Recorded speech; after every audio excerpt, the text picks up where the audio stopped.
Salah satu yang paling ramai adalah video berdurasi 37 detik yang diunggah akun Twitter @namaku_Mei. Dalam video yang diunggah pada pukul 18.24 waktu Indonesia Barat, Kamis, tanggal 20 Mei tahun 2021 itu terlihat seorang pria memukuli seorang anak perempuannya berkali-kali bahkan sampai tersungkur. Dalam unggahan @namaku_Mei juga dipaparkan bahwa kejadian penganiayaan itu terjadi di kediaman si ayah yang belakangan diketahui berinisial WH itu, di Jalan Pondok Jagung Timur nomor 26. Tribunjakarta.com mendatangi lokasi, dan ternyata tempat kejadian perkara merupakan sebuah indekos di Jalan Pondok Jagung Timur, Serpong Utara, Tangerang Selatan, Tangsel.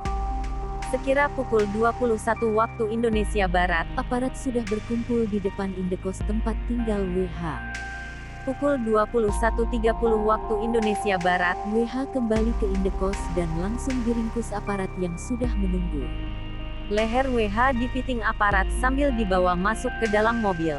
Kanit Reskrim Polsek Serpong, Ibtu Lutfi Hayata yang berada di lokasi meminta agar WH tidak dipukuli warga sekitar yang juga sudah memendam amarah.